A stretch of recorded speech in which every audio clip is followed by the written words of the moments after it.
The Roman Empire stood at the height of its power, stretching across continents with an authority that seemed impossible to challenge. Yet beneath its magnificent temples, triumphal arches, and disciplined legions, another battle was unfolding, one that was fought not with swords, but with conviction. During the early 4th century, under the reign of Emperor Diocletian, one of the fiercest persecutions against Christians erupted across the empire. Imperial decrees ordered churches to be destroyed, sacred texts to be burned, and every follower of Christ to offer sacrifices to the Roman gods or face imprisonment, torture, and death. Far to the west, in the Roman province of Galicia, in what is now Braga, Portugal, lived a young noblewoman named Engracia. She was only 18 years old, born into privilege, wealth, and influence. Her family had carefully arranged her future. A marriage had been planned with a nobleman from Gaul, a union expected to strengthen alliances between distinguished families. Everything suggested she was destined for a comfortable life, surrounded by luxury, servants, and social prestige. But Engracia carried within her something far more powerful than noble blood. She possessed an unwavering Christian faith. From an early age, she had learned the teachings of Christ in secret. Christianity was still dangerous in many regions of the empire, yet believers continued gathering quietly in homes, underground chambers, and hidden places where scripture was read by candlelight. These meetings transformed her heart. The stories of the apostles, the courage of earlier martyrs, and the promise of eternal life shaped her into someone whose loyalty belonged first to God rather than to Rome.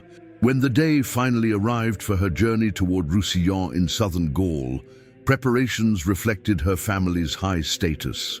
Servants organized supplies, guards accompanied the caravan, horses carried valuable possessions, elegant clothing, and gifts intended for her future husband. To every observer, this appeared to be the beginning of an honorable marriage between noble houses. But history often changes direction because of a single unexpected message. As the caravan advanced through Hispania, alarming reports reached the travelers. The city of Caesar Augusta, modern-day Zaragoza, had become one of the centers of Diocletian's persecution. Christians were being hunted openly. Families disappeared overnight. Public executions had become spectacles intended to frighten the population into abandoning the new faith. The governor responsible for these atrocities was a man named Dacianus. His reputation traveled faster than his soldiers. Throughout the provinces, stories described him as ruthless, calculating, and determined to eliminate Christianity entirely from his jurisdiction. Mercy was seen as weakness. Public suffering became his preferred instrument of control. Executions were deliberately staged in crowded squares so that fear would spread more efficiently than any imperial decree. Most travelers, upon hearing such news, would have chosen another road. Engracia made the opposite decision. Instead of continuing toward the safety of Gaul, she quietly announced that she would divert her journey towards Zaragoza. Those traveling with her were stunned. Some begged her to reconsider, others reminded her that she was not a soldier, nor a political leader, nor someone capable of confronting Roman authority. She was young, she had a future waiting for her. Marriage, family, and security lay only a few days away. She listened carefully. Then she answered with remarkable calm, "If innocent people are suffering because they confess Christ, how can I continue my own happiness as though nothing is happening?" Her words silenced everyone. No one could persuade her otherwise. The road leading to Zaragoza seemed heavier with every passing mile. Villages that once bustled with merchants now whispered in fear. Travelers avoided speaking openly. Whenever Roman patrols appeared, conversations stopped instantly. Upon reaching the outskirts of the city, Engracia encountered scenes that confirmed the horrifying rumors. Smoke drifted into the sky from buildings that had been destroyed. Homes belonging to Christian families stood abandoned. The atmosphere itself felt burdened by grief. Citizens walked with lowered eyes, careful never to attract the attention of Roman officials. Mothers hurried children indoors whenever soldiers marched through the streets. Every public square carried the memory of recent executions. For many Christians, hiding within Zaragoza, hope had almost vanished. Then they heard unexpected news. A young noblewoman from Braga had entered the city, not to escape persecution, but to confront it. Some believers secretly met with her, urging caution. They explained how Dacian enjoyed provoking fear.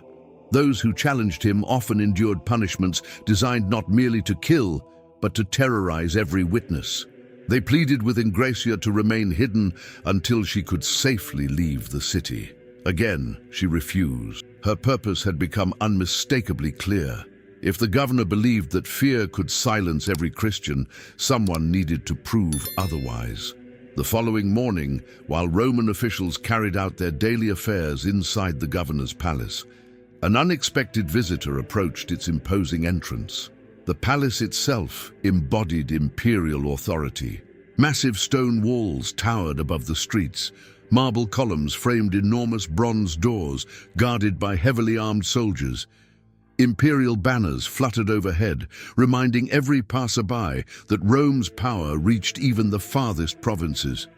Most citizens crossed the street rather than walk too close. Engracia walked directly toward the entrance. The guards immediately blocked her path. She identified herself not as a criminal or petitioner, but as a Christian, seeking an audience with Governor Dacianus. The soldiers exchanged confused glances. No one voluntarily requested such a meeting. After several moments of uncertainty, word reached the governor that an unusually fearless young noblewoman demanded to speak with him personally. Curiosity overcame irritation. Dacian ordered that she be admitted. The governor expected to see a frightened girl, prepared to beg for mercy. Instead, he found someone whose composure seemed almost unsettling. Engracia entered the great audience chamber with quiet dignity. Marble floors reflected the sunlight streaming through high windows. Roman officers lined the walls. Advisors stood silently beside the governor's throne-like seat. No one spoke. Dacian studied her carefully. She appeared too young to represent any political threat. Yet there was something in her expression that refused submission. Finally, the governor broke the silence. He questioned her identity, her origin, and the purpose of her visit. Engracia answered each question without hesitation. Then, before the entire court, she addressed the governor directly. She condemned the executions of innocent Christians.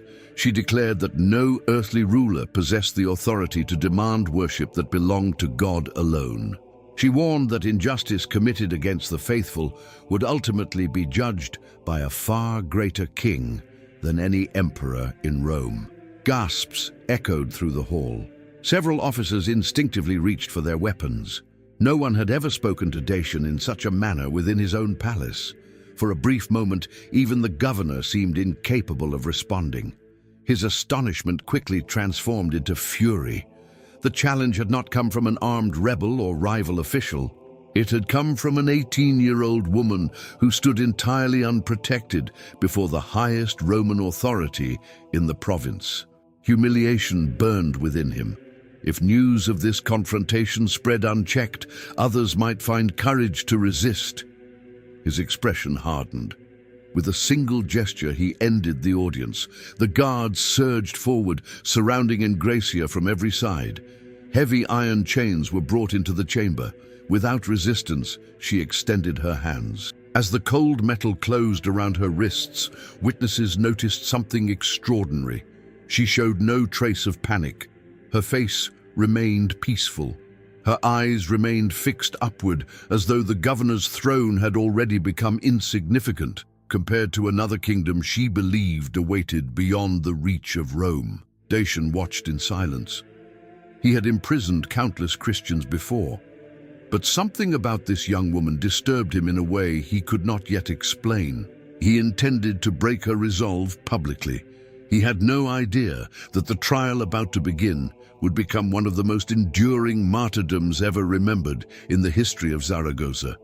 Had you ever heard of Saint Engracia before today?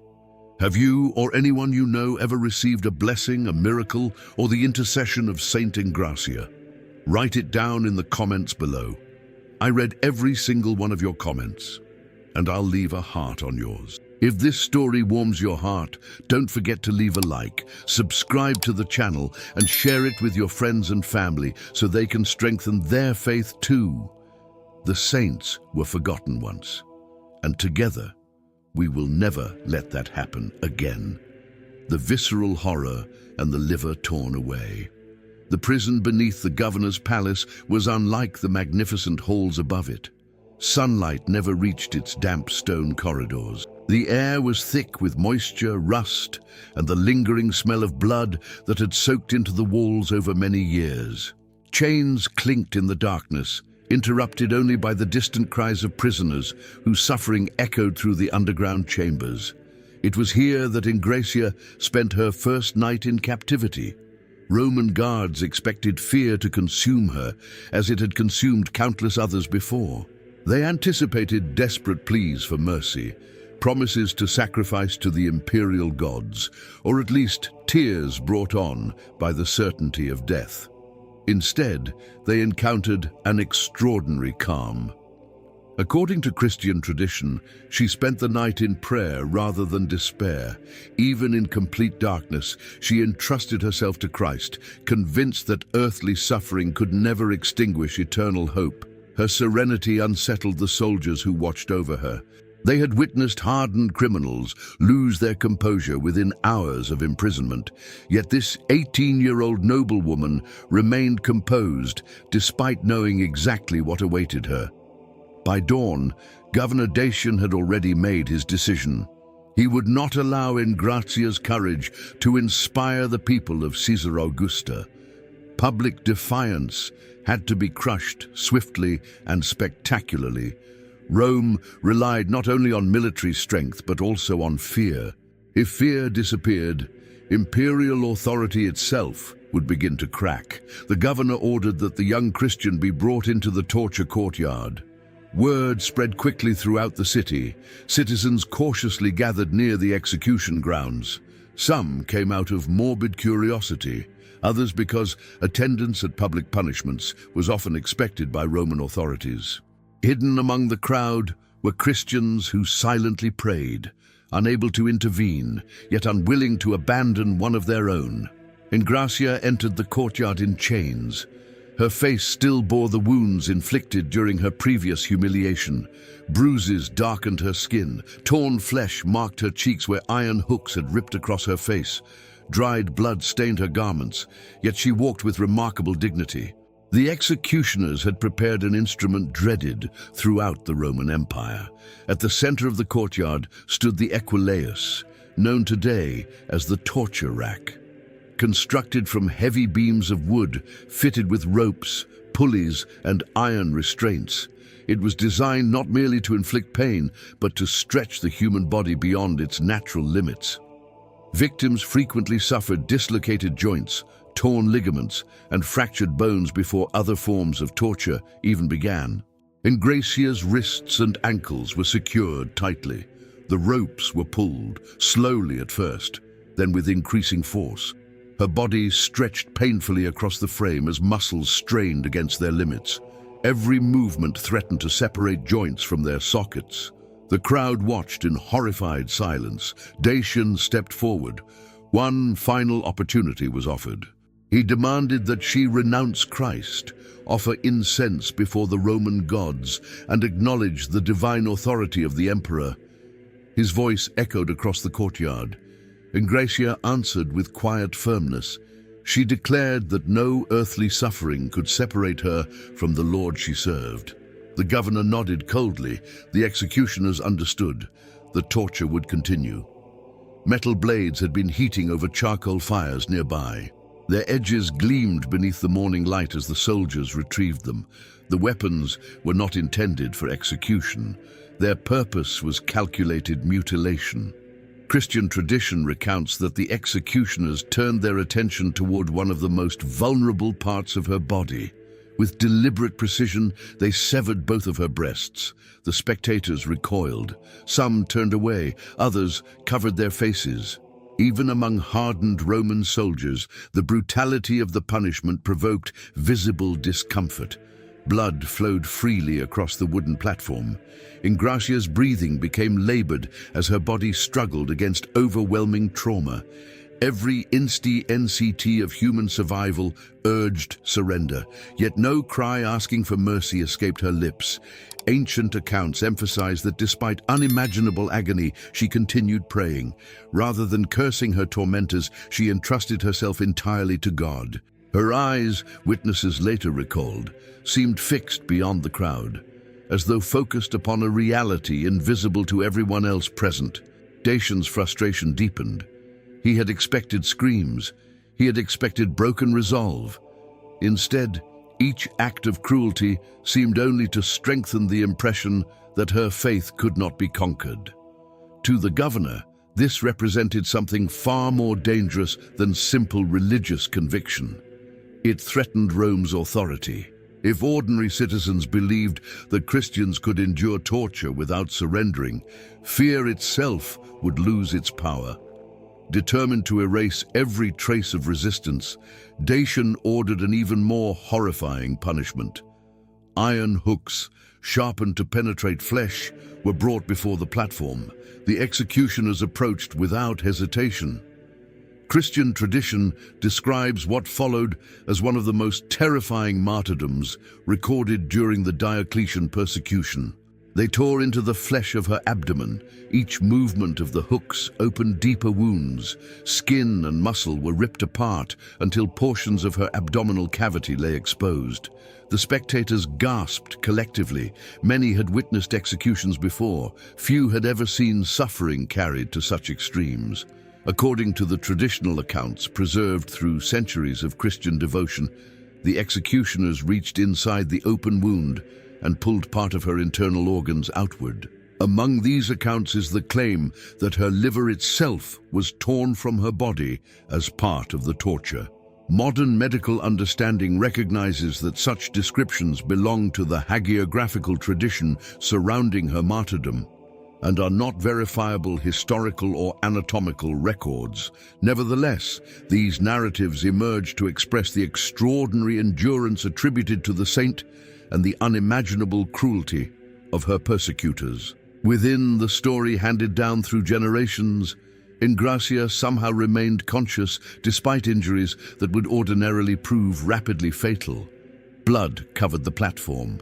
Her breathing became shallow. Her skin grew pale. Yet those standing closest later claimed she continued whispering prayers between each painful breath. The contrast was almost impossible to comprehend. Around her stood armored soldiers carrying swords, spears, and symbols of imperial power. Bound before them was an unarmed young woman whose only weapon was faith. And somehow, despite every effort to destroy her spirit, the balance of strength seemed reversed. The executioners began to hesitate. Some exchanged uncertain glances. They had carried out countless punishments. Never had they witnessed such unwavering composure. Even members of the crowd sensed that something extraordinary was unfolding. The silence became heavier than the screams that usually accompanied public executions. Hidden among the spectators, several Christians quietly wept, not because they believed their sister in faith had been abandoned, but because they believed they were witnessing a living testimony of complete fidelity to Christ. Others, who had never embraced Christianity, found themselves shaken by the young woman's extraordinary endurance. Questions emerged that no imperial decree could silence. What kind of conviction allowed someone to endure such suffering without hatred? What hope could outweigh the instinct to survive? Dacian noticed the changing mood immediately. This was precisely what he had hoped to prevent. Instead of terrifying the crowd into obedience, the spectacle risked inspiring admiration.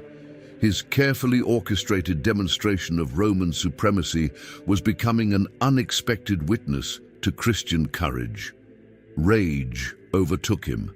His face darkened. His fists clenched. Every method he had employed to crush Engracia's spirit had failed. Her body had been broken, her flesh had been mutilated, yet her faith remained untouched. The governor understood that as long as she continued to breathe, her very existence challenged everything he sought to accomplish. Standing before the blood-stained platform, Dacian abandoned any remaining restraint. His next order would not merely seek to torture, it would seek to end forever the astonishing resilience of the young woman whose courage had begun to unsettle an entire city. The nail in the forehead and the relic of the eternal blood. The execution ground had fallen into an uneasy silence. Only moments earlier, the square had echoed with the sounds of soldiers carrying out the governor's brutal commands. Now, even the spectators seemed unable to comprehend what they had witnessed. The young Christian noblewoman who had entered the courtyard in chains no longer resembled the elegant traveler who had arrived in Zaragoza only days before. Her body bore the marks of relentless torture, and every wound testified to the cruelty of Rome's persecution. Yet according to the ancient Christian tradition, one thing remained beyond the reach of her persecutors: her faith. Governor Dacianus stood watching from his elevated platform, his expression no longer reflecting confidence but growing frustration. Throughout his years as an imperial governor, he had overseen countless executions. Fear had always been his greatest weapon. Men had betrayed lifelong friends to save themselves. Women had abandoned their beliefs to spare their children. Entire communities had surrendered after witnessing public punishments. But Engracia had become something entirely different. Instead of breaking her resolve, every act of violence seemed to strengthen the impression that she possessed an inner peace Rome could neither understand nor destroy. That realization terrified Dacian far more than any armed rebellion. Empires could defeat armies, they could imprison political opponents, they could silence critics. But how could they conquer someone who no longer feared death? The governor understood that every additional moment she remained alive increased the possibility that the crowd would remember not Rome's strength, but the courage of its victim. His decision came swiftly. There would be no further negotiations, no final opportunity to renounce Christ, no prolonged spectacle. The execution had to be immediate and absolute. According to one enduring tradition preserved in later accounts of her martyrdom, Dacian ordered his soldiers to bring forward an enormous iron nail, a heavy spike of the kind used in large wooden constructions during the Roman era. Whether this detail belongs to the earliest historical record or developed through later devotional tradition has long been discussed by historians. Nevertheless, for centuries, it has remained one of the most recognizable elements associated with Saint Engracia's martyrdom.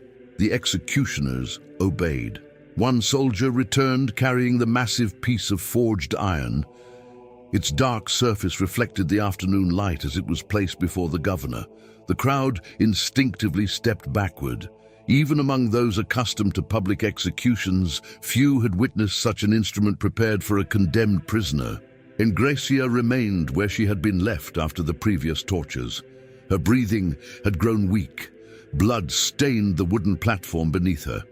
Her strength was nearly gone. Yet witnesses within Christian tradition describe her face as remarkably serene. She neither pleaded nor protested. She had already made her choice long before entering Zaragoza. The soldiers approached. One of them grasped the heavy spike. Another positioned himself behind her to prevent movement. A third lifted a large hammer. For a brief moment, time itself seemed suspended. The marketplace, normally filled with merchants' voices and the sounds of daily life, became completely still. No child cried, no animal stirred, no conversation interrupted the overwhelming silence. Every eye remained fixed upon the young woman whose extraordinary endurance had astonished an entire city. According to the traditional account handed down through generations, the point of the iron nail was carefully placed against the center of her forehead. The executioner tightened his grip.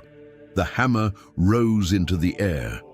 Then it descended with crushing force. The sharp impact echoed across the courtyard. Christian tradition recounts that the spike penetrated her skull, bringing her earthly suffering to an end. At that instant, the governor finally achieved the result he had pursued from the beginning. The body of Engracia became still. The persecution had claimed another victim. Yet something unexpected happened among the witnesses.